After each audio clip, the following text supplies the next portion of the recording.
Então vamos colocar Lucas capítulo 6 na versão NVI e vamos tirar alguns proveitos aqui de situações que são importantes.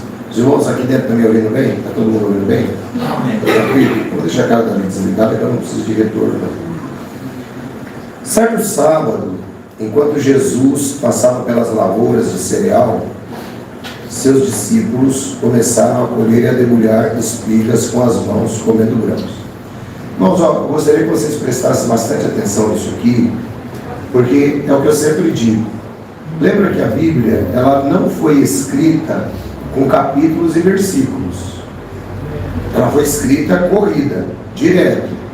Então, por exemplo, quando Lucas está escrevendo essa passagem, ele já vem de um capítulo 5 e vai entrar em um capítulo 7 e ele está narrando, o texto é narrativo, ele está narrando uma situação que ocorreu durante o ministério de Jesus. E é essa situação que a gente vai tirar proveito dela hoje. Bom, em primeiro lugar, qual é o dia em questão aqui? Vamos ver se todo mundo pegou. Que dia? Sábado. Por que Lucas dá destaque ao sábado aqui? Alguém sabe?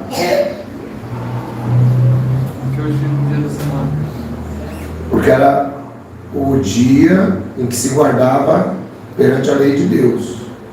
A lei mandava guardar o sábado, parte do mandamento. Isso só foi só para o povo de Israel. Isso, exatamente. O contexto aqui está se passando lá em Israel. Então, lá na lei, mandava-se guardar o sábado, os 10 mandamentos. Essa lei a nós não se aplica mais. Ela foi cumprida por Jesus. Obrigado. Ela foi cumprida por Jesus. Bom, qual é o problema que acontece aqui?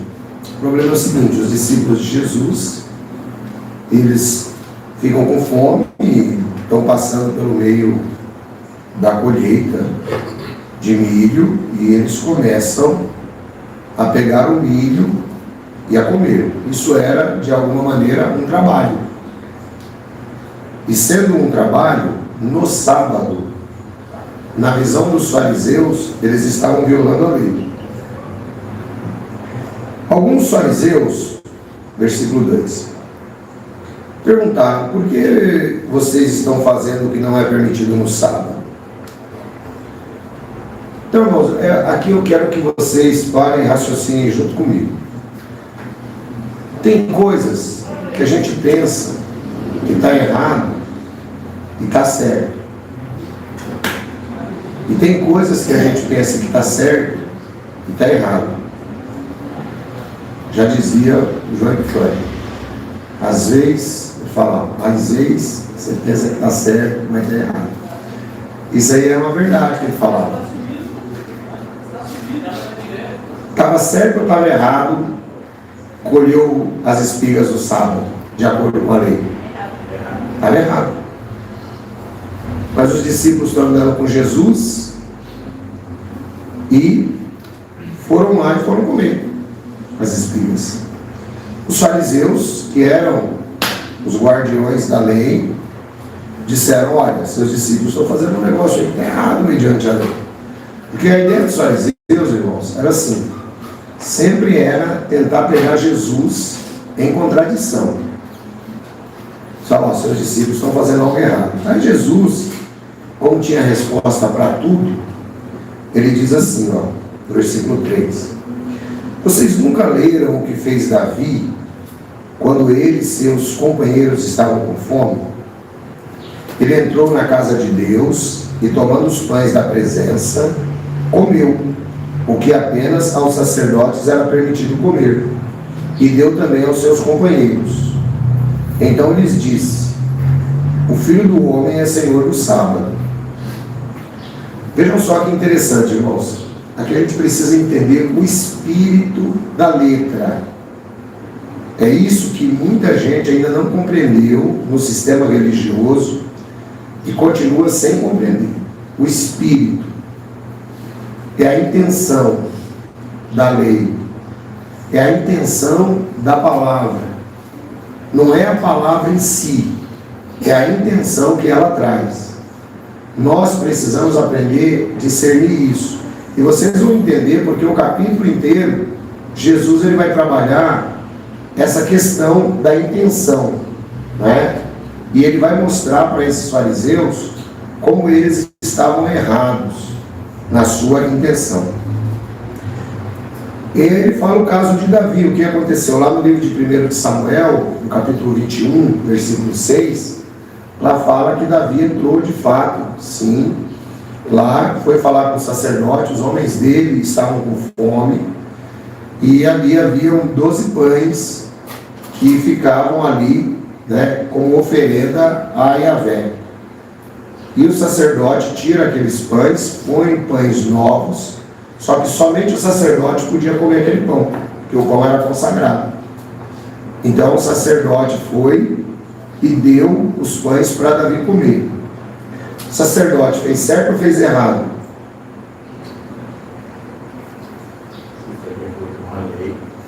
Fez errado, exatamente, porque os pães eram só para o sacerdote. O pessoal de Davi não podia comer. Mas vejam a intenção, né, do sacerdote. A intenção do sacerdote, o sacerdote sabia muito bem que Davi havia sido ungido rei, sabia muito bem que Davi estava fugindo de Saul, e sabia muito bem que o pessoal estava com fome. Então, uma coisa que eu prego muito, irmãos, é a valorização do ser humano, mesmo diante das regras. Mesmo diante das regras. Às vezes, até a lei humana, ela trabalha desse jeito. A valorização do ser humano diante das regras. Nem sempre aquilo que está escrito é o melhor para o ser humano. Existem casos e casos. Que nem aqui, por exemplo, era uma lei.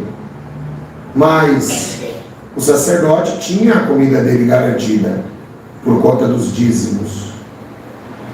E o pessoal de Davi estava com fome. O que valia mais? Deixar uma alma com fome ou simplesmente ser rígido no cumprir da lei? Claro que deixar uma alma com fome era muito mais prejudicial. E Jesus, ele apelou para este exemplo. Bom, o pessoal ficou quieto, né? Então o que eu quero trazer para vocês como lição nessa primeira parte, que as nossas intenções, elas são muito mais importantes do que as nossas ações. Nem sempre aquilo que nós estamos vendo representa a realidade.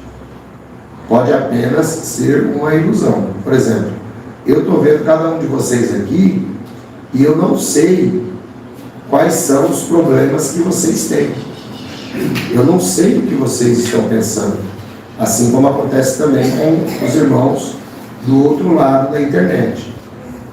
Então, esse é um cuidado que Jesus nos incentiva a ter. Cuidado, porque você não conhece o coração da pessoa. O coração da pessoa somente Deus conhece, de acordo com Jeremias, capítulo 17, versículo 9. Né? Só Ele sonda os corações. Mas o relato prossegue. No outro sábado, ele entrou na sinagoga e começou a ensinar. Estava ali um homem cuja mão direita era atrofiada. Os fariseus e os mestres da lei estavam procurando um motivo para acusar Jesus. Por isso, observavam atentamente para ver se ele iria curá-lo no sábado. Mas Jesus sabia que estavam pensando e disse ao homem da mão atrofiada: levante-se e venha para o meio. Ele se levantou e foi. Jesus disse: eu lhes pergunto, o que é permitido fazer no sábado, o bem ou o mal? Salvar a vida ou destruí-la? Então olhou para todos os que estavam à sua volta e disse ao homem: estenda a mão. Ele estendeu a mão e ela foi restaurada. Mas eles ficaram furiosos e começaram a discutir entre si o que poderia fazer contra Jesus. Bom, notem só, irmãos, de novo a mesma questão. Do ponto de vista legal, de um ponto de vista legalista, Jesus estava errado, certo? Na cabeça dos fariseus. Ele estava errado. Porque, segundo eles, curar era também um trabalho. E esse trabalho não poderia ser feito. De modo que, quando Jesus ele traz o homem para o centro e faz a pergunta: o que é correto fazer no sábado? É correto salvar uma vida ou destruir uma vida? Então, às vezes, irmãos, na nossa forma de ver, e isso o sistema religioso ele é mestre em fazer, às vezes a vida acaba sendo destruída porque nós temos um senso de cumprir aquilo que está escrito sem olhar a intenção. A gente tem que parar e raciocinar um pouco mais por trás daquilo que está escrito, né? Em direito a gente chama isso de reserva mental. É a intenção do ato que se faz. Ou seja, Jesus vai e cura aquele homem porque era correto e Jesus não estava violando nada, Jesus estava fazendo bem. E aí ele diz que o Filho do Homem é Senhor do sábado. Então quem vale mais? O Senhor ou o servo? Quem vale mais? O Senhor, não é? Então quando Jesus usa a expressão o Filho do Homem é Senhor do sábado, ele está dizendo o seguinte: o sábado foi feito para servir o homem. Não é o homem que foi feito para servir o sábado. Jesus mostra a verdadeira intenção. Hoje nós temos uma seita que guarda o sábado, né? E é um dos requisitos para a salvação é guardar o sábado, segundo eles, né? O que viola completamente a questão da lei. Normalmente, irmãos, aqui na nossa congregação, a gente não trabalha com a lei. Por quê? Porque a lei ela foi cumprida em Cristo. Então talvez seja esse o motivo que normalmente eu gosto de explicar para os irmãos que se existe uma pessoa que no coração optou por ser um dizimista, nós não temos problema nenhum, isso é uma coisa da pessoa. Quem entende isso dá um amém. Amém. É uma coisa da pessoa, você não pode criticar ela. Mas eu não vou ensinar vocês a darem o dízimo nunca.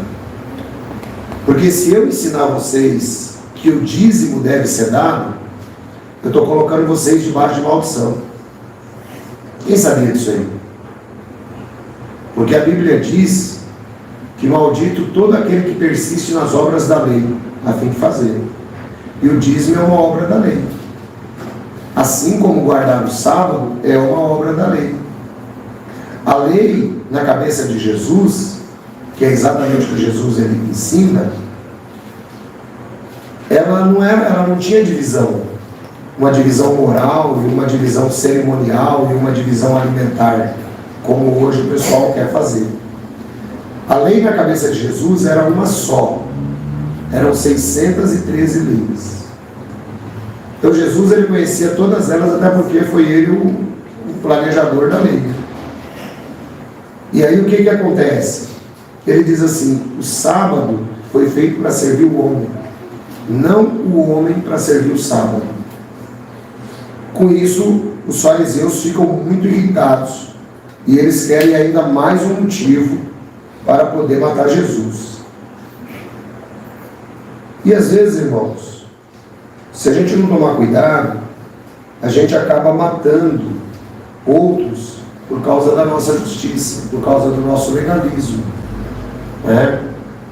E isso acontece muito. Muitas pessoas hoje estão desigrejadas Por quê?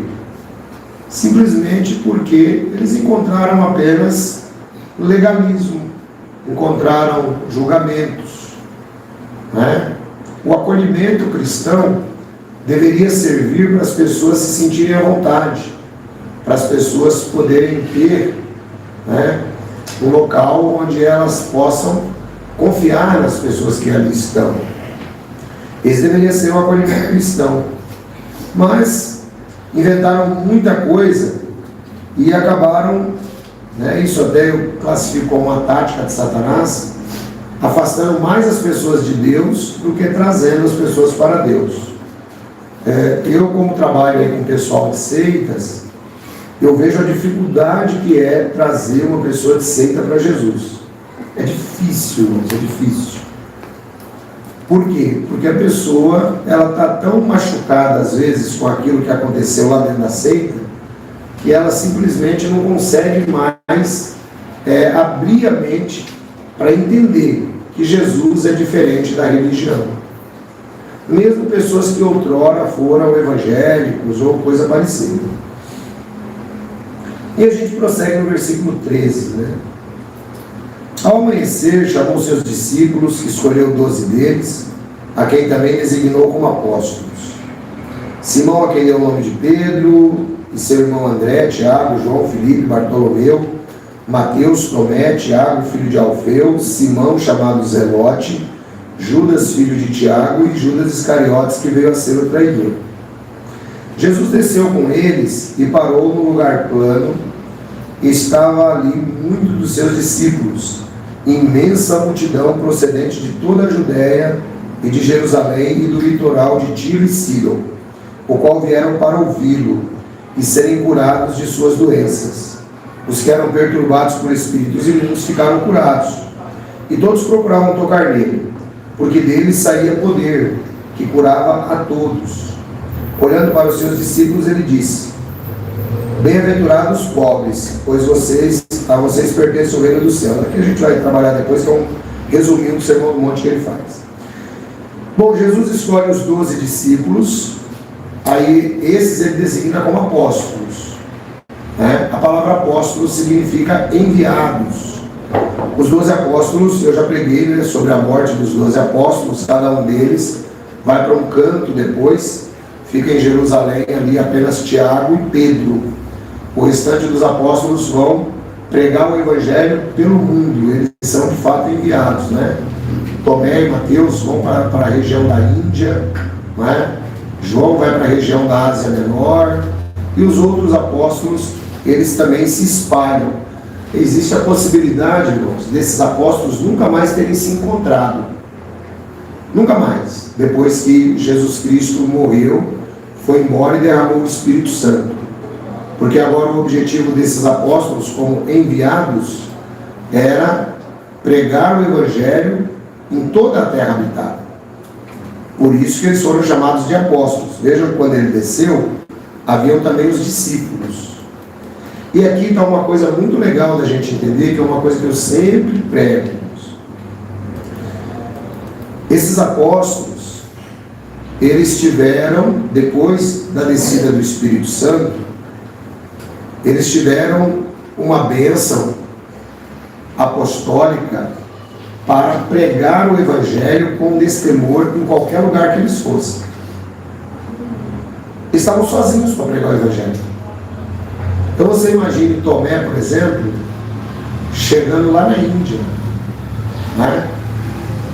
Pega no mapa e dá uma olhada à distância de Israel. Mas ele foi pregando o Evangelho. E a ideia qual que é? A ideia é que nós temos que ter subsídio espiritual próprio. Nós temos que ter subsídio espiritual próprio. Nós não podemos ficar dependendo simplesmente daquilo que o pastor prega. A gente precisa ouvir o que o pastor prega e aplicar na nossa vida e crescer espiritualmente. É assim que funciona. É dessa forma. E eles então vão embora trabalhar depois da morte de Jesus. E aí Jesus agora ele vai trazer um pedacinho do Sermão do Monte, que a gente já trabalhou, mas vamos considerando aqui, ó. Bem-aventurados vocês, os pobres, pois a vocês pertence o reino de Deus. Irmãos, olha, Jesus está falando aqui de pobre. O pessoal às vezes tenta fazer certas interpretações que não existem. É pobre de verdade mesmo. Não significa que rico não vai ser salvo. Tem muito rico que é salvo. Mas o espírito de pobre aqui, você quer ver um exemplo? O Tiago vai exemplificar muito bem isso. Lá no capítulo 2, ele fala, por exemplo, que na congregação cristã estavam chegando pessoas que eram ricas e pessoas que eram pobres. E os ricos estavam sendo tratados como deferência. E aí Tiago chama a atenção deles, fala a questão do favoritismo e tal, explica. E um detalhe muito interessante aqui é o seguinte: quem adquire um espírito mais humilde, o pobre ou o rico? O pobre, não é? Por exemplo, quando a pessoa ela tem muito dinheiro, ela se gaba de ter dinheiro, ela faz do dinheiro a sua confiança. A pessoa que normalmente ela é pobre, ela coloca a sua confiança mais em Deus. Mas tem rico que é muito piedoso, tem rico que ajuda o próximo. Então a ideia aqui é o espírito de humildade, que muitas vezes a dificuldade traz para as pessoas. Eu conheço pobre que é super orgulhoso. Conheço pobre que não tem condição nenhuma. O cara trata parecendo como se ele fosse o dono do mundo. Então Jesus diz que os pobres são os primeiros a entrar no reino dos céus. E isso é muito importante porque esses pobres, eles demonstram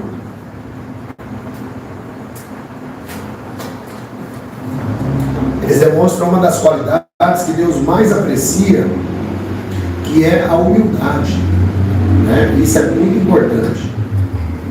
Depois ele continua: bem-aventurado agora vocês os que têm fome, pois serão satisfeitos. Bem-aventurados os que agora choram, pois hão de rir. Jesus está mostrando que haverá uma situação. Aqui a comparação dele é entre os fariseus, que eram ricos, e aquelas pessoas que estavam lá embaixo, ouvindo ele. Porque os fariseus, eles gostavam de andar com anel de ouro, eles gostavam de andar com corrente de ouro, gostavam de andar se exibindo. E eles achavam que eles não precisavam das palavras de Jesus. Mas quando Jesus encontra com as pessoas pobres lá embaixo, ele dá uma esperança para essas pessoas. Por quê? Seria a obra da pobreza que vai levar eles para o céu, não, que vai trazer a salvação para eles?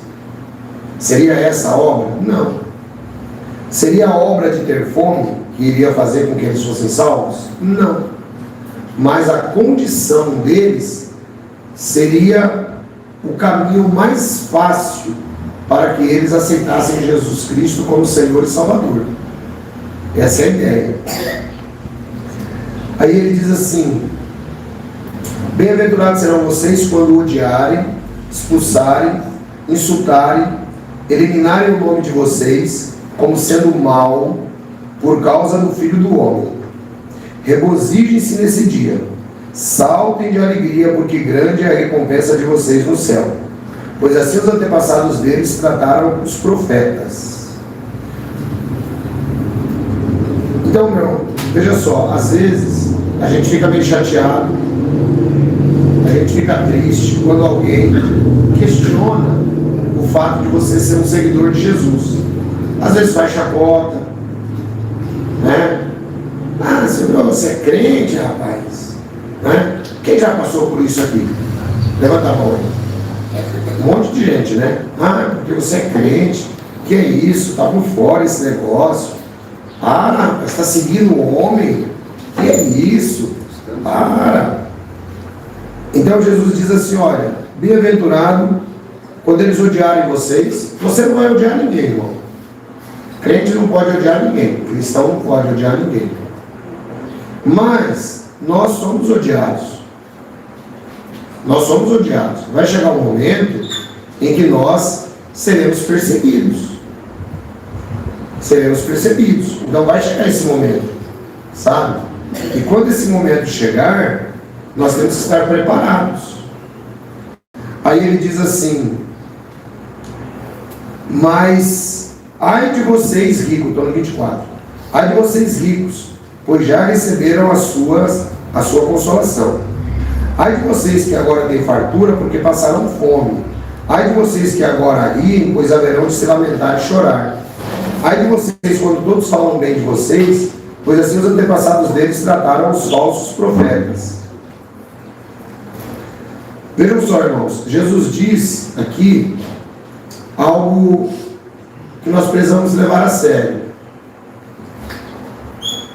E hoje é muito comum, você pode perceber, aquelas pessoas que pregam a palavra de Deus, elas são mal faladas. Aquelas pessoas que pregam heresias humanas, normalmente elas são bem faladas. Qual que é a diferença?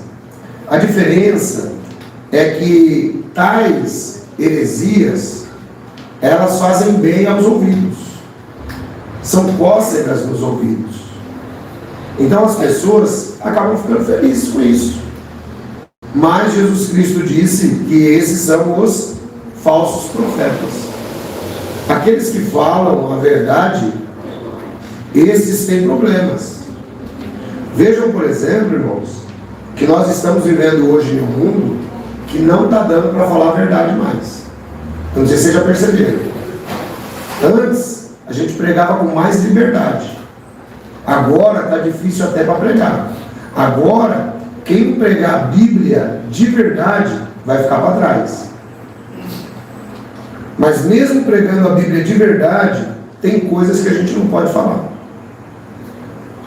E que os irmãos precisam raciocinar. Quer dizer, está ficando cada vez mais difícil ser cristão, porque você tem que pensar um pouco mais. Antes o pastor chegava de púlpito e falava abertamente sobre determinados assuntos. Hoje você não pode mais falar. Mas, pelo que você vai aprendendo, você vai falando, tal assunto está errado, tal assunto está certo. Entende? Por quê? A pessoa que prega, ela corre inclusive o risco de ser presa, dependendo daquilo que ela pregar e a denúncia que ela fizer, né? Eu, por exemplo, numa pregação, uma ou duas pregações aí, né, alguém pegou um trechinho da minha fala de 4 segundos e eu estou respondendo 2 processos por conta disso, né? Então, o que acontece? Hoje em dia, mais do que antes, a gente precisa ter um pouco mais de cuidado com aquilo que se fala do público. E hoje, mais do que antes, vocês precisam raciocinar naquilo que é pregado. É por isso que é importante você ouvir a pregação. Eu normalmente, irmãos, eu tenho o seguinte hábito: eu prego e ouço a pregação à noite, antes de dormir. Normalmente eu prego e ouço a pregação de novo. Porque o que eu estou pregando para vocês, não é para vocês, é para mim também. Então, como eu estou falando, depois eu vou ouvir, mas não é para me autoanalisar. Eu vou ouvir a palavra de Deus pregada. Então, é muito importante fazer isso, por quê? Porque aí você acaba guardando e conseguindo achar as lacunas que muitas vezes eu vou deixando que não podem ser mencionadas. Por exemplo, eu acredito que muitos de vocês agora pensaram em vários assuntos que não podem ser falados aqui no púlpito. Quem conseguiu fazer essa mentalização aí? Dá um amém. Amém. Tem coisa que não dá para falar, irmão. Infelizmente não tem como. Nem coisa que Jesus falou você está podendo falar mais. Então, quer dizer, para onde que a gente está caminhando? A gente está caminhando para uma geração de crentes que vão se tornando cada vez menos inteligentes. E é por isso que são tão enganados dentro do sistema religioso. Por isso são tão enganados dentro do sistema religioso. Quando ele trata aqui de ricos, ele está falando dos fariseus, Ele está falando que eles vão chorar porque vai ser difícil eles entrarem no reino dos céus. Nós temos o nome de pelo menos 2 que se converteram, foi José de Arimateia e Nicodemos.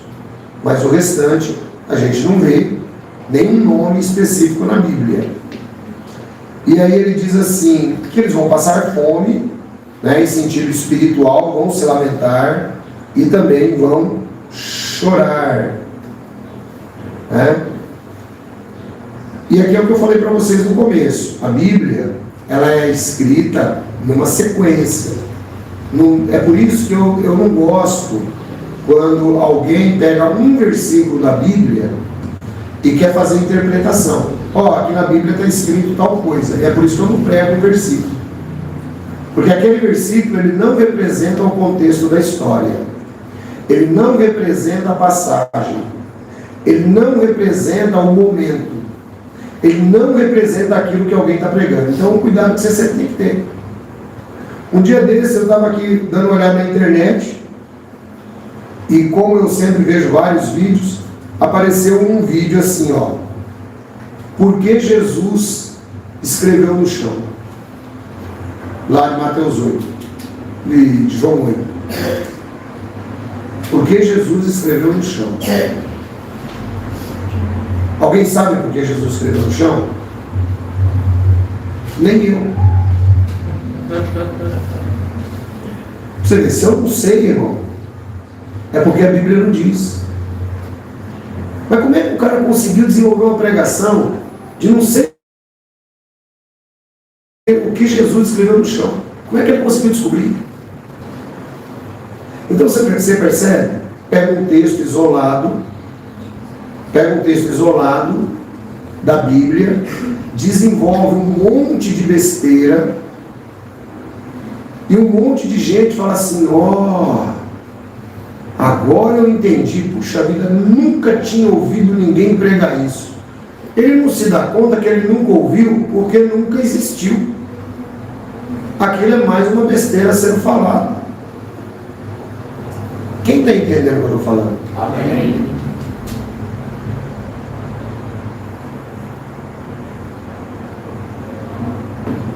Então, irmão, tem que tomar cuidado. Sabe, eu sempre digo, não é que a gente quer cercear o seu direito de ver coisas na internet. Não é isso. Mas, por exemplo, e como dizia o professor Olavo de Carvalho, não querendo me engambar, mas quem me ouve, irmão, é muito bem alimentado pela palavra de Deus. Porque tudo o que eu sei, eu não reservo nada para mim, eu passo para vocês.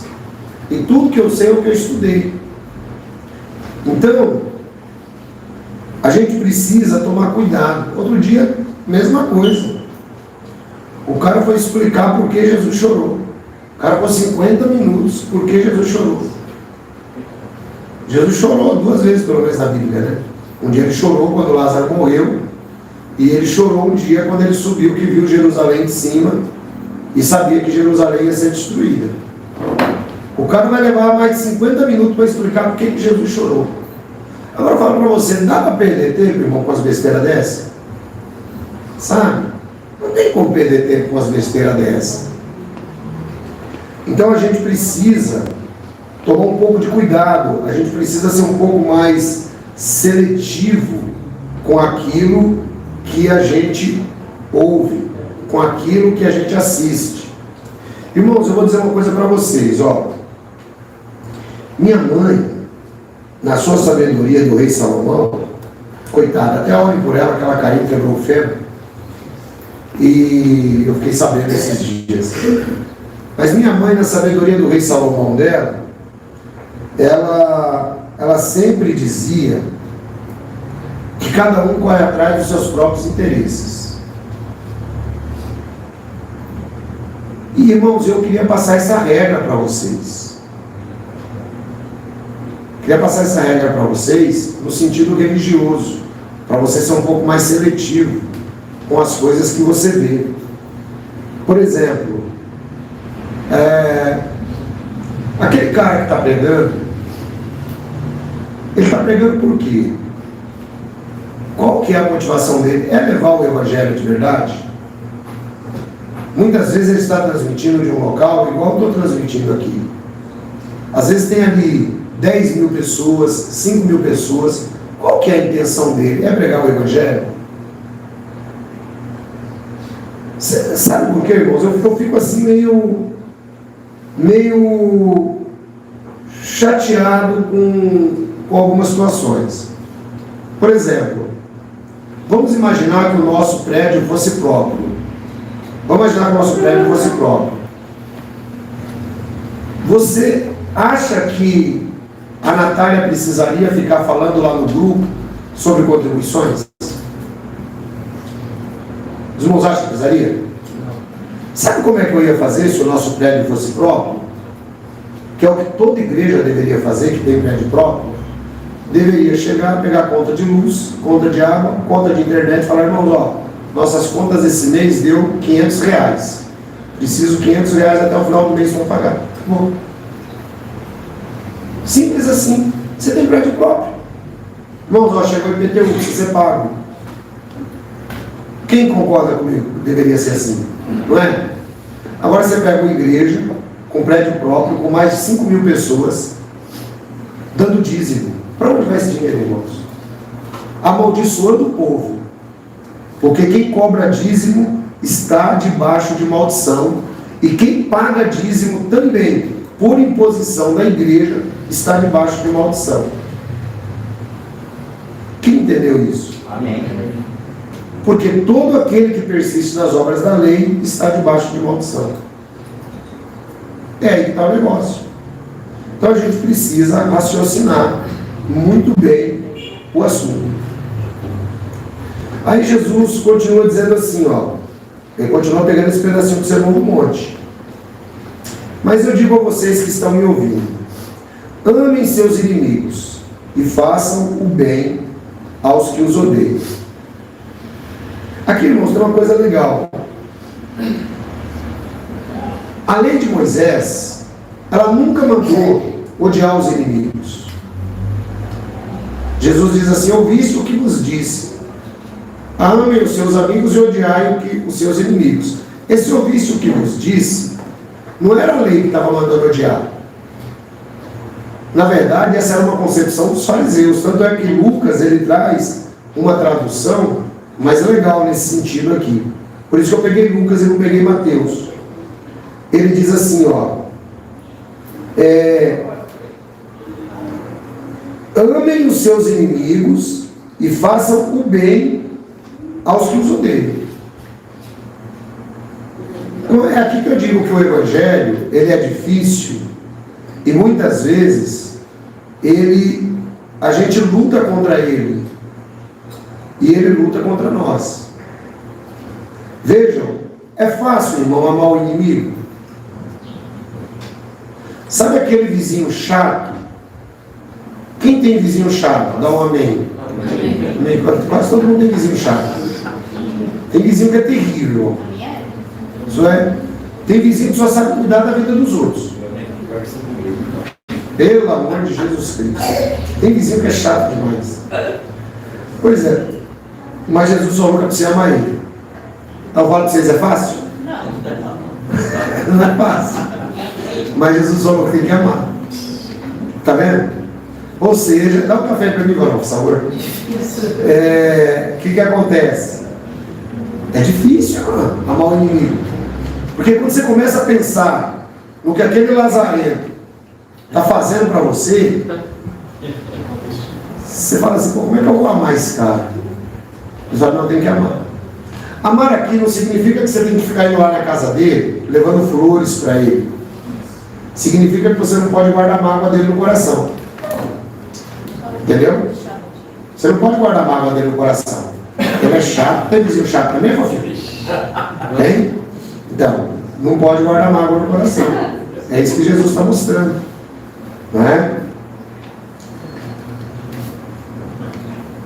Façam o bem aos que os odeiam. Obrigado, Barão.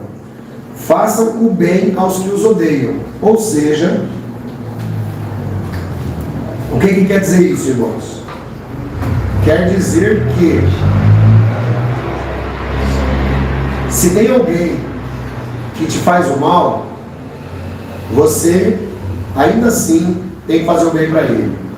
A minha seita preferida, ela tem uma política de que quando a pessoa sai de lá, os outros não podem mais conversar com ela. Nem pai, nem mãe, nem ninguém. Só que a gente começou a denunciar muito isso na justiça, tal, e eles fizeram um pequeno ajuste nas palavras, deixaram as palavras mais bonitas, mas ainda continua sem poder falar com os outros, né? E aí eles dizem assim, ó, eu vou traduzir para o termo evangeliquez. Eles dizem assim: o que você pode falar com quem saiu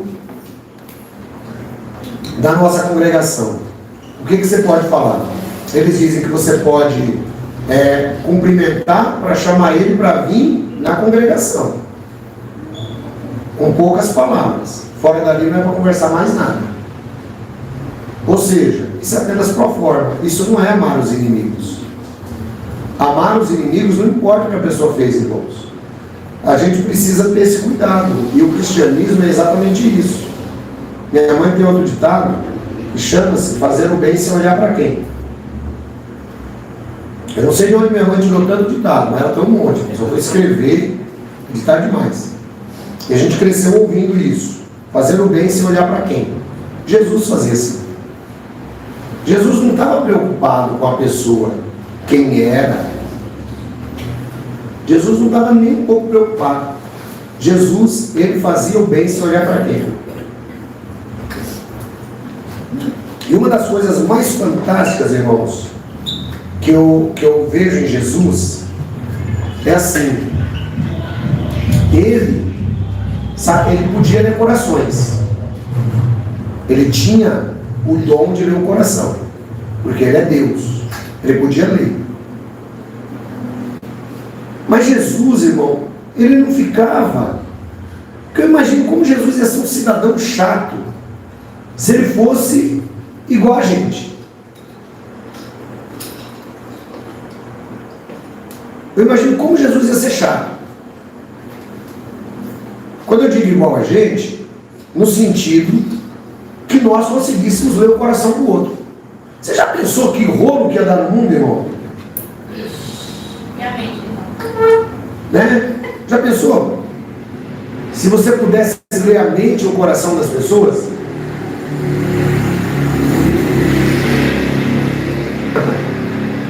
E Jesus podia. Mas, irmãos, Jesus era extremamente dócil com as pessoas. Ele não estava preocupado com o pecado da pessoa.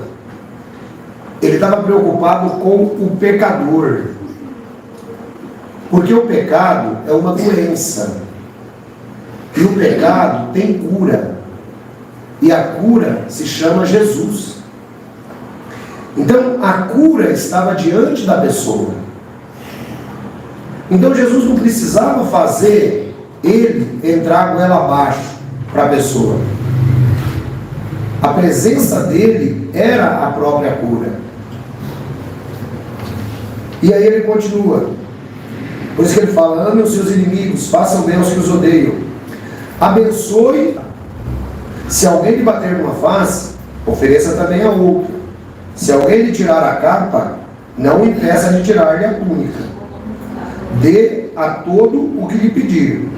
Se alguém tirar o que pertence a você, não lhe exija que devolva. Como vocês querem que os outros lhes façam, façam também vocês a eles. Olha só, irmãos. Aqui Jesus dá mais alguns princípios que a gente também não segue. Vocês estão percebendo como a gente não segue os princípios de Jesus? Quem percebeu, levanta a mão. A gente não segue. A gente tem essa dificuldade. Por isso que é importante a gente ouvir e ir praticando devagarzinho. Ouvir e praticando. Ontem eu ajudei uma senhora. Pratiquei o Evangelho de Jesus.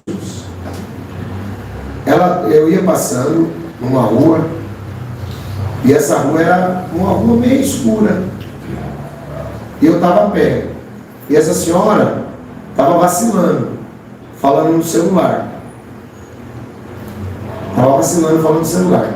Na calçada, bem tranquilona lá. Tá? Cheguei e falei, perdeu, senhora.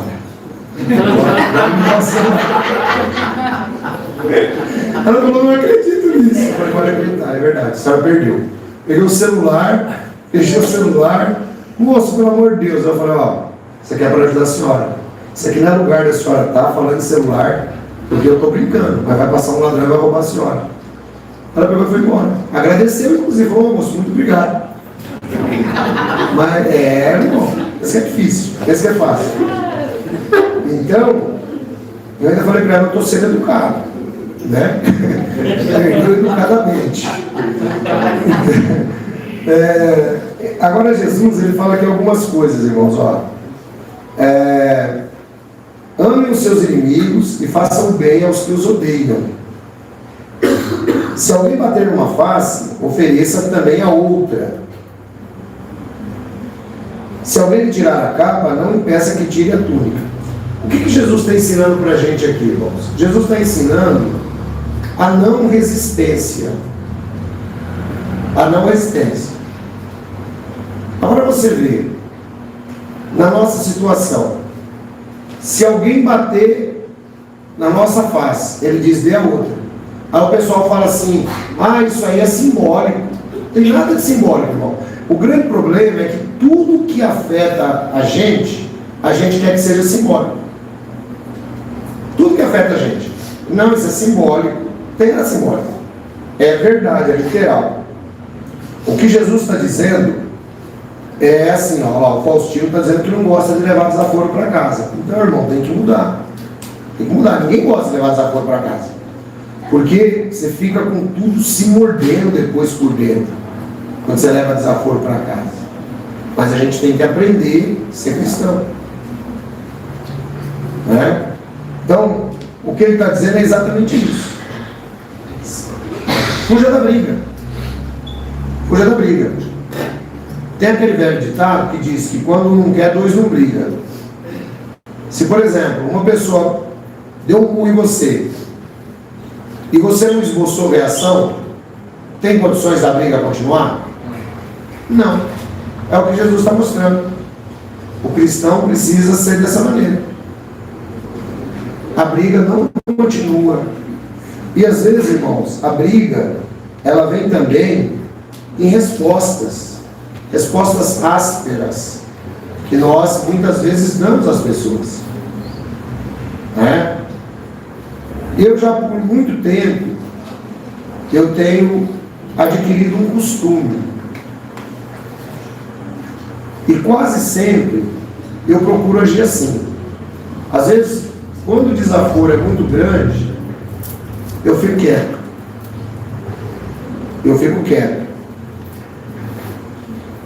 Principalmente pelo WhatsApp. Eu fico quieto. Às vezes eu lembro a pessoa que ela também já errou, mas eu agradeço. Eu fico quieto. Sabe por quê, irmão? Porque não compensa. É besteira. Às vezes, você ganha a discussão e perde um amigo. E não precisa disso. Talvez, em um determinado momento, você consiga encontrar com essa pessoa e conversar com ela de modo muito mais tranquilo. Sabe? Mas para o momento, o ideal é que aquilo passe. É o que Jesus está mostrando aqui. Dê a todo aquele que lhe pedir, e se alguém tirar o que você pertence a você, não lhe exija que devolva. O que acontece aqui, irmãos, é o seguinte. Muitas vezes, nós vemos uma situação que existem pessoas em vulnerabilidade muito grande. E o que acontece é que essas pessoas em vulnerabilidade, elas acabam pedindo mesmo. E aí, o irmão já não gosta de dar. E encontra o cara que está pedindo. Aí o irmão não dá. Porque o irmão tem uma desculpa pronta já. Qual que é a desculpa pronta? Vamos ver se alguém sabe. Ou vai tomar pinga ou vai comprar. Ou vai tomar pinga, ou vai comprar droga. Exatamente, a gente fala isso aí. Então, irmão, uma vez eu aprendi isso com o irmão. O que eu passei a fazer? Eu sempre no carro, eu tenho ali algumas moedas. E essas moedas, elas servem exatamente para esse momento. Porque aqui foi uma ordem que Jesus Cristo deu. Dê a todo aquele que lhe pedir. Ah, mas o cara vai beber pinga. Mas é problema seu ou dele? É dele, você não tem nada a ver. Jesus não falou assim, ó, se o cara for beber pinga, não dê. Jesus falou, dê a todo aquele que lhe pedir. Ele não falou selecione quem. Ele falou dê. Então se você tem, você dá. Se você não tem, paciência. Entendeu? Mas o que não pode, Jesus aqui ele está ajudando o ser humano a quebrar a avareza, que é o amor ao dinheiro. Eu, por exemplo, já conheci gente, o cara tem dinheiro no bolso e ele só paga com cartão de crédito. E o cara está com um bolo de dinheiro no bolso, mas só paga com cartão de crédito, para valer. Porque ele tem tanto amor ao dinheiro que ele não quer pagar o dinheiro. É a avareza. Então Jesus está nos ajudando a quebrar a avareza. Aí, entrou um espírito aí no celular do pastor. Aí depois ele diz assim, ó. Como vocês querem que os outros lhes façam, façam também vocês a eles. Irmãos, essa aqui é chamada regra de ouro. Está lá em Mateus 7 também. Ou seja, a gente precisa fazer para os outros aquilo que a gente quer que alguém faça para a gente.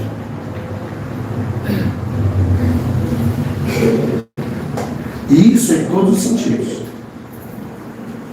Se a gente pegasse só essa frase e colocasse essa frase no espelho todo dia, quando a gente fosse sair, ficava mais fácil.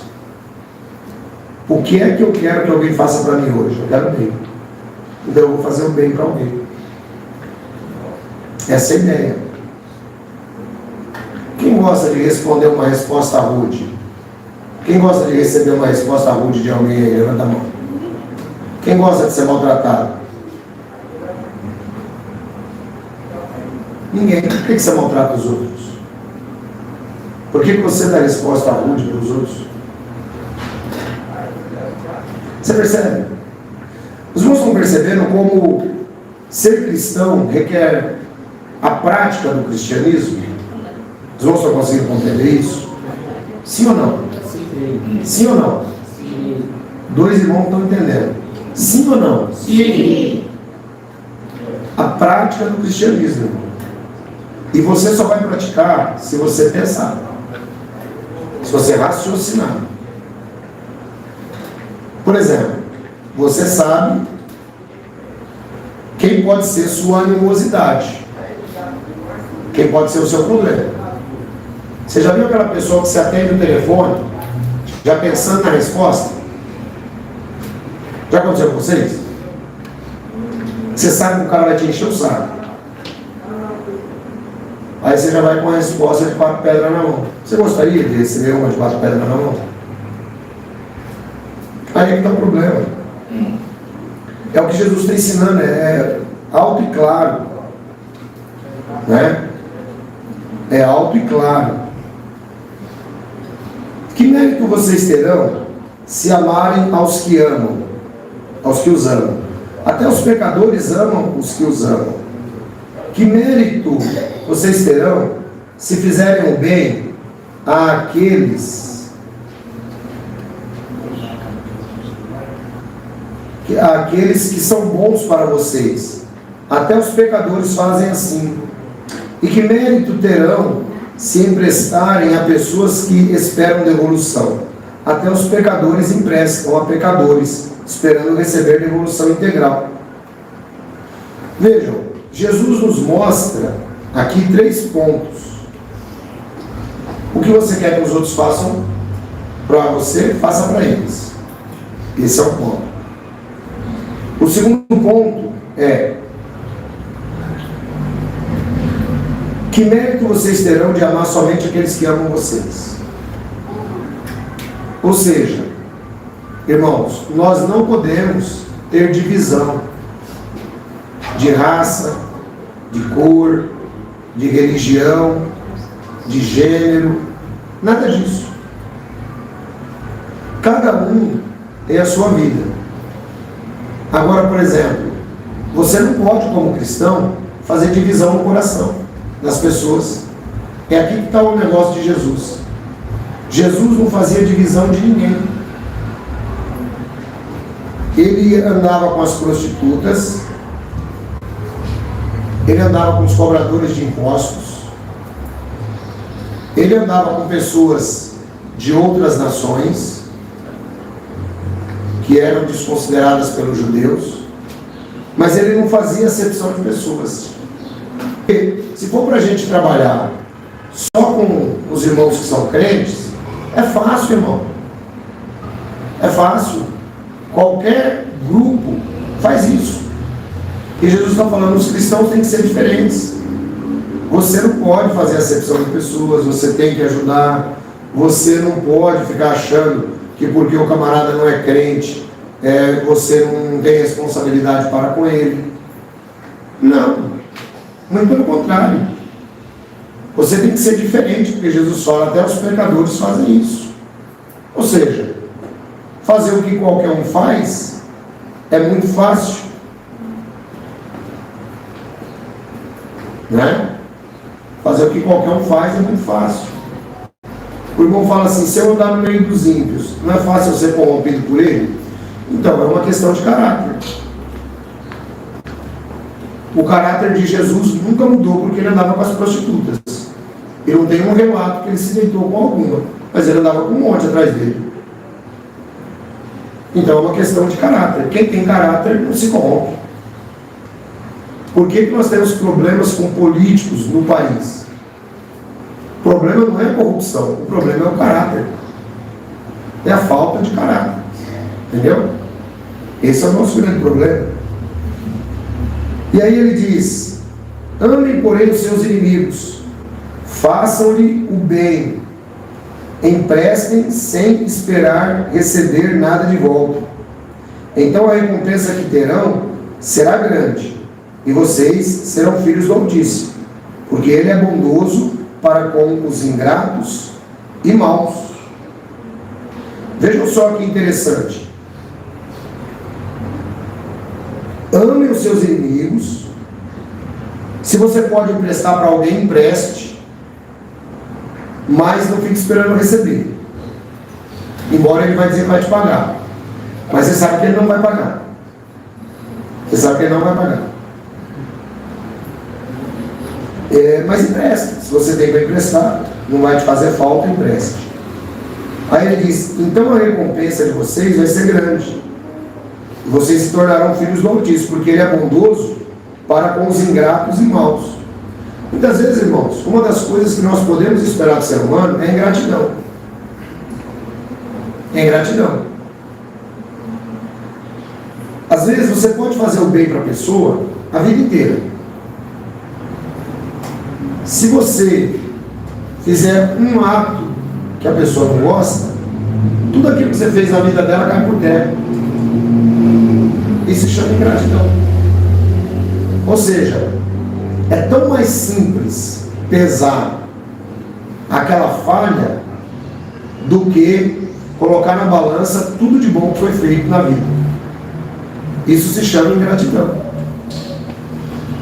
Eu falei, um dia a irmã, ela disse assim, ela começou com um problema e eu preguei e acabou, não é problema nem era dela, era dos outros.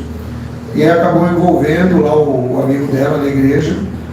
E ela disse assim, eu estou indo embora dessa igreja porque tem 3 anos que eu estava ouvindo Deus falar. Hoje foi um homem que falou, ela jovem foi eu. Então quer dizer, os 3 anos que ela ouviu Deus falar, ela não aprendeu nada. O que eu posso fazer? Uma vez que o senhor, vamos dizer, entre aspas, errou, na cabeça dela, não valeu de nada. Teoricamente eu errei na cabeça dela. Ela jogou que eu errei, fazer o quê? Não posso fazer nada, eu estava certinho. Tanto é que o cara mudou da cidade porque estava jurado de morte. De tanto chapéu que ele estava dando nos outros. E eu preguei contra a desonestidade. Foi isso. E usei a Bíblia. Mesma coisa. Coisa que eu não tenho costume de fazer, porque eu não fico mandando palavra para ninguém. Eu pego o texto, eu oro, pego o texto e prego. Aí ele diz assim, que o nosso Pai Celestial ele é bondoso para com os ingratos e maus.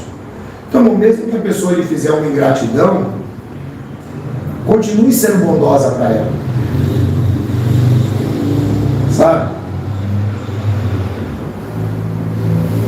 Às vezes, quem se volta dessa maneira, e Jesus usa isso lá em Mateus 7, ele fala, não dê aos cães aquilo que é sagrado, porque eles podem voltar e te atacar. E nem dê aos porcos pérolas. Jesus mostra, está dentro dessa mesma linha. Esse Lucas 6, ele é paralelo de Mateus 7. É que para mim ele é mais completo o relato. O que acontece, irmão? Você pode ter um cachorro, criar ele desde pequenininho. Se você pisar no calo dele, ele vira e morde sua mão.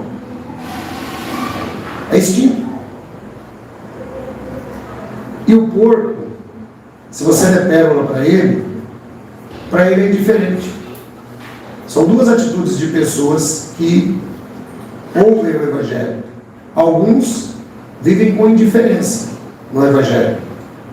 E outros simplesmente te mordem. São ingratos. É assim que Jesus Cristo disse. Né?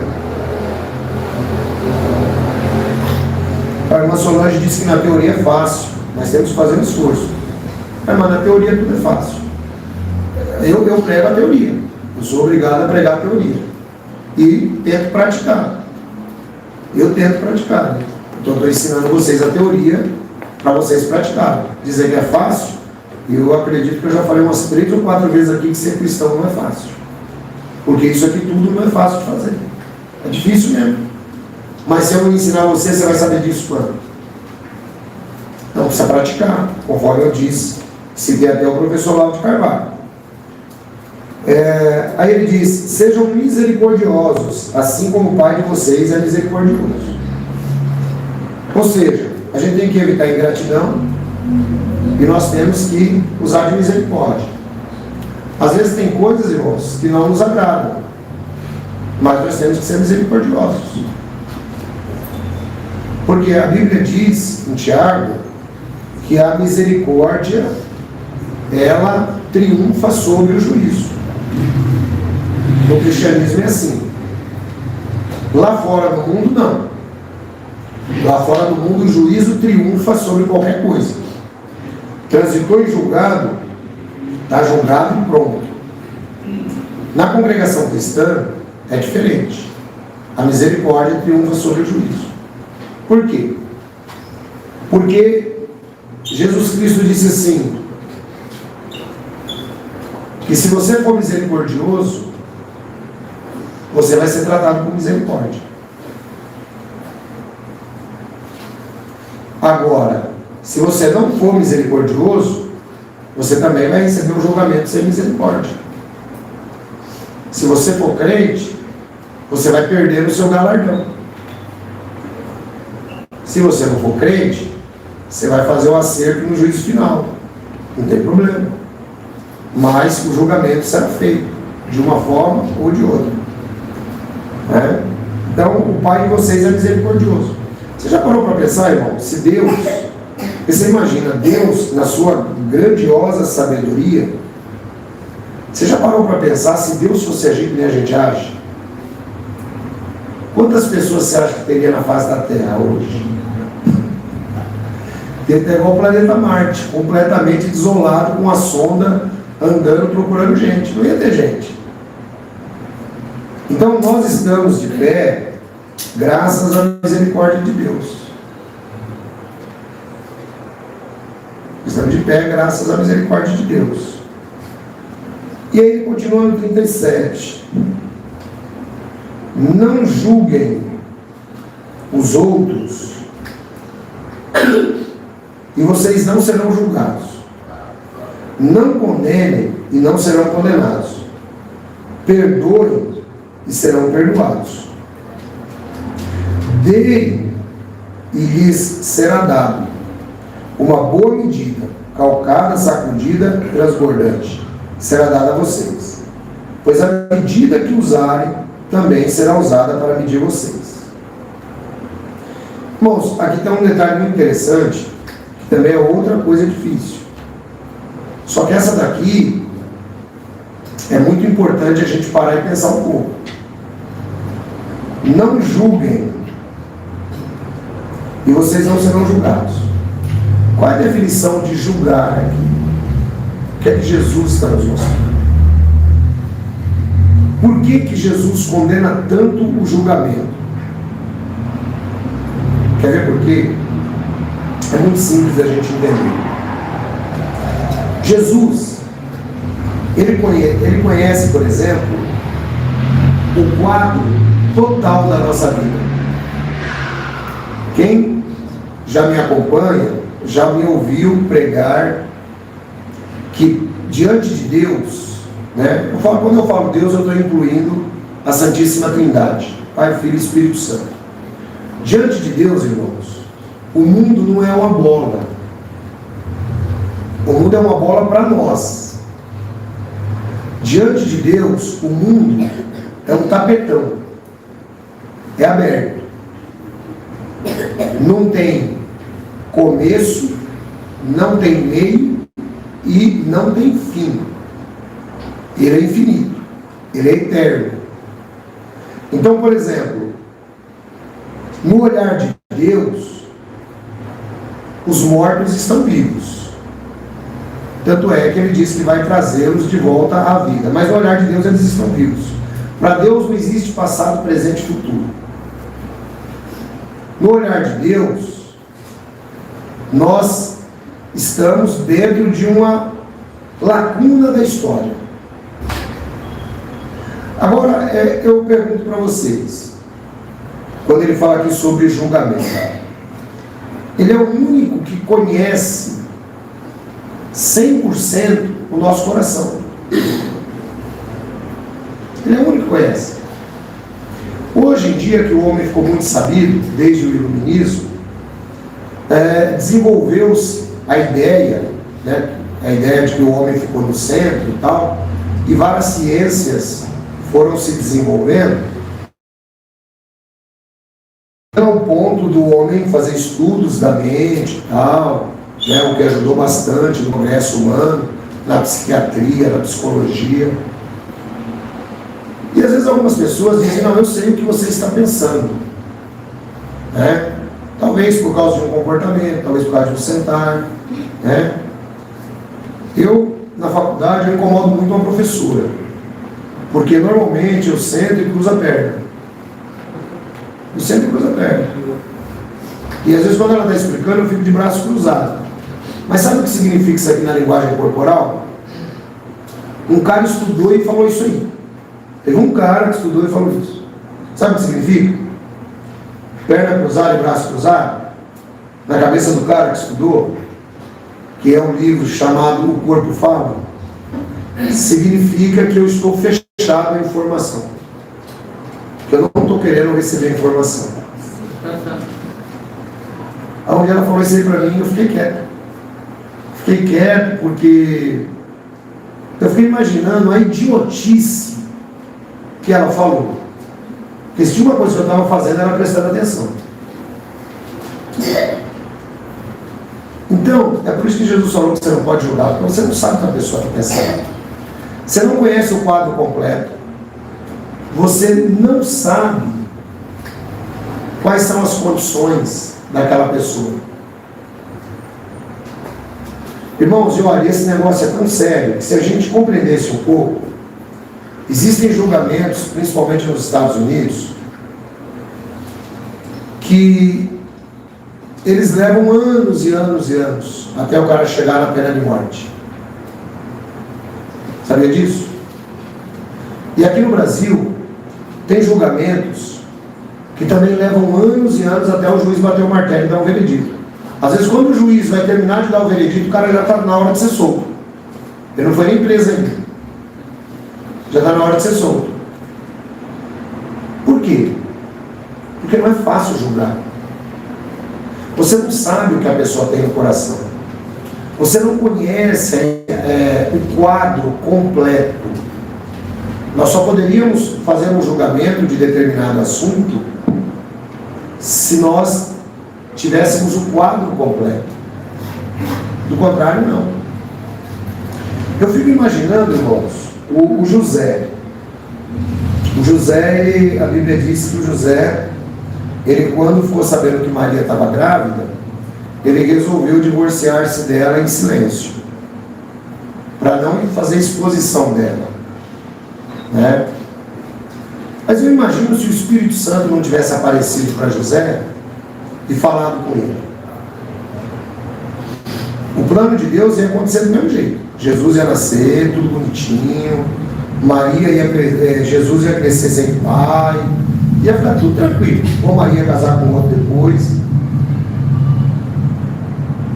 Mas eu fico pensando como a sociedade, nos dias de Jesus, iria julgar o José ou iria julgar a Maria.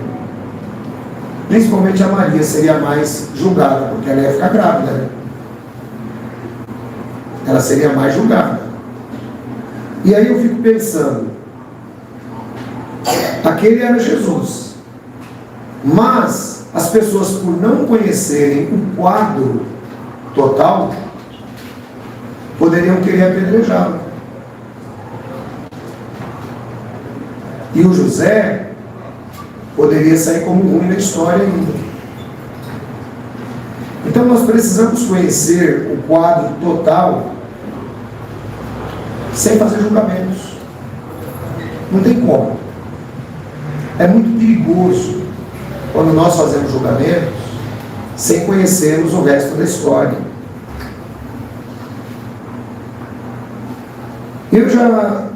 Eu tomei uma lição uma vez, irmãos. Eu tomei uma lição que não foi muito fácil.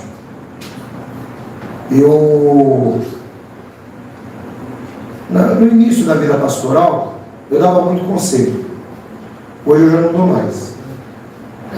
Não dou mais, porque se o conselho fosse bom, não se dava, vendia. Eu só dou conselho quando alguém vem me pedir. Do contrário, vocês podem ver que eu não fico aí torrando a paciência de vocês. E mesmo o pessoal da internet é a mesma coisa. Eu não dou conselho. Uma vez uma mulher chegou e me pediu um conselho. Eu peguei e dei um conselho para ela. Aí o marido dela era meu amigo. Ela contou para o marido o conselho que eu dei, e o cara foi lá em casa e quase me matou. Perdeu a amizade comigo durante uns 3 ou 4 anos. Depois voltou. Mas por quê? A Bíblia diz que todo aquele que entra num assunto sem conhecer é como quem segura a orelha de um cachorro. Segura a orelha de um cachorro para você ver. Ele volta e te morde. Eu não conhecia todo o quadro do assunto, mas eu fui dar o conselho. E acabei me quebrando por causa disso aí.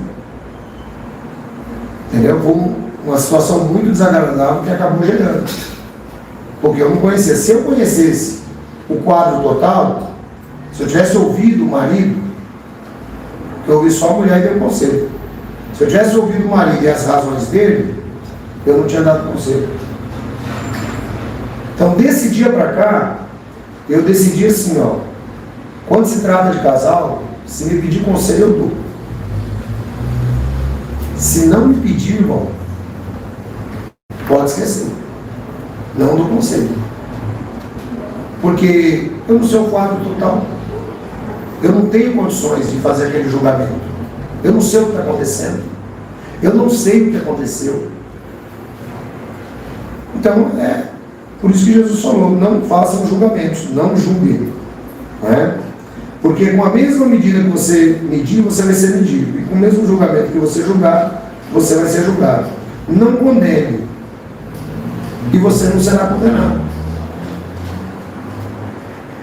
Então tem horas que a gente tem que nem tem uns vídeos aí na internet que é o Tramontina, né? corte rápido. Tem horas que a gente dá uma condenada rapidinho. A gente não quer nem saber direito. A gente já vai e já condena. Você ficou sabendo o que fulano fez? Ah, fulano fez isso, devia acontecer isso aqui com ele. A gente nem parou para pensar direito o que fulano fez. Existem, irmãos, algumas perguntas que são nossas amigas, que devem caminhar conosco. O que? Por quê? Onde? Quem? Como? Acorda, varão. Como? Essa, né, varão? Acorda aí. Varão, vamos dormir. Não pode dormir não, nessa em casa. Então, é assim, ó. O que, por quê, quem, como, onde. Sabe? Para a gente poder ter noção, a gente conseguir ter dados nas mãos para poder, pelo menos, ajudar a pessoa. Dei e lhe será dado. Ou seja, Jesus está incentivando aqui agora você ser uma pessoa generosa.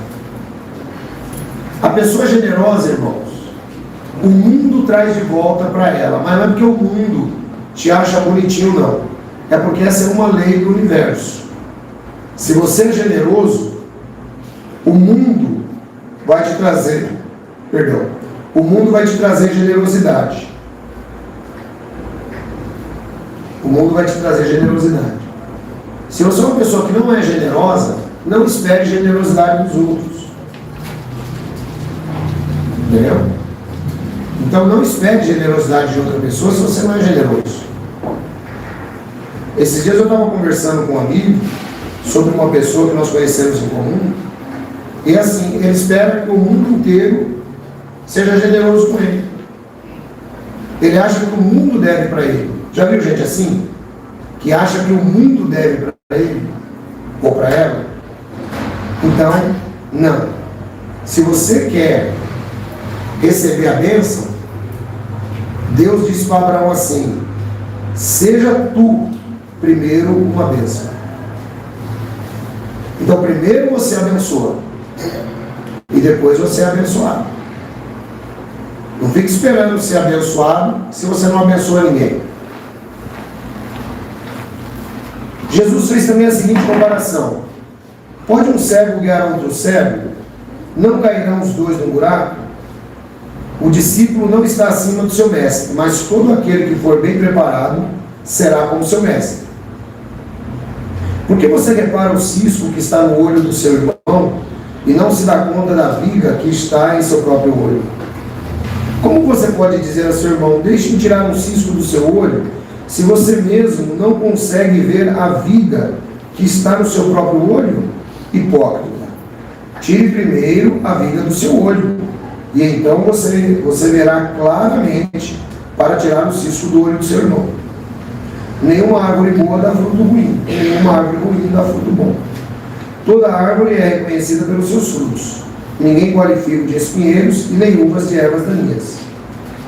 O homem bom tira boas coisas do seu bom tesouro, que está em seu coração.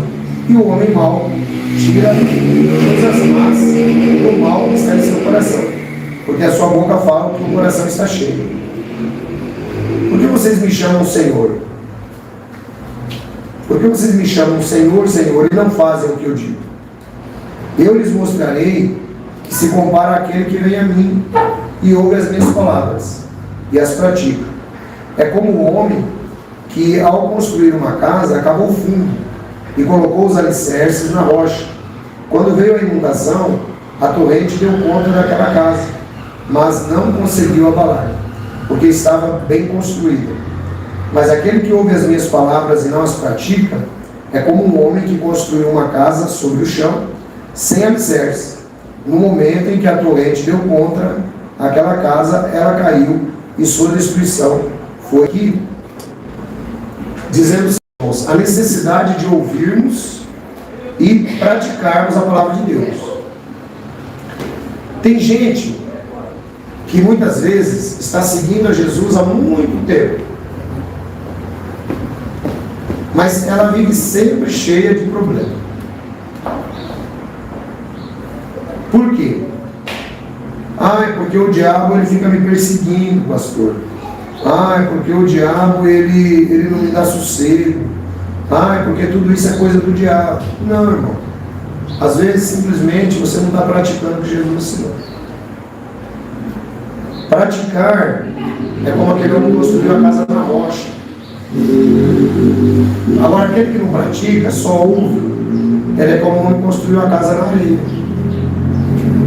O que vai acontecer? Na hora que vem a tempestade, e a tempestade que Jesus está dizendo aqui são as dificuldades da vida. Se você estiver firme nas promessas de Jesus, você vai conseguir atravessar as dificuldades. Tem horas que você vai se machucar com as dificuldades. Tem horas que vai acontecer situações que você não gostaria que acontecesse. Mas você vai estar firme na promessa de Jesus. Porque você foi construído sobre a rocha. Agora, se você foi construído sobre a areia, na hora que vem a dificuldade você cai. E aí, depois fica muito difícil para se levantar. Então é muito importante que nós tenhamos em mente a prática do cristianismo. Tudo isso que eu preguei hoje, irmãos, não é simples de fazer, mas eu recomendo que você leia o capítulo 6 de Lucas de novo, e eu recomendo que você ouça essa pregação de novo. Aliás, por falar nisso, lá no canal Pela Bíblia, agora nós lançamos o Bíblia Falada, com comentários. Você que, por exemplo, está aí pela internet, não está inscrito ainda no canal Pela Bíblia, procure no canal Pela Bíblia, Edson Reis, Pela Bíblia, que você vai achar. Aí inscreva-se lá. Toda quarta-feira nós começamos com o Evangelho de Mateus. Então, irmãos, é para enriquecer a sua vida. Nós vamos levar talvez, só não vou colocar lá o Apocalipse. O Apocalipse é especulação.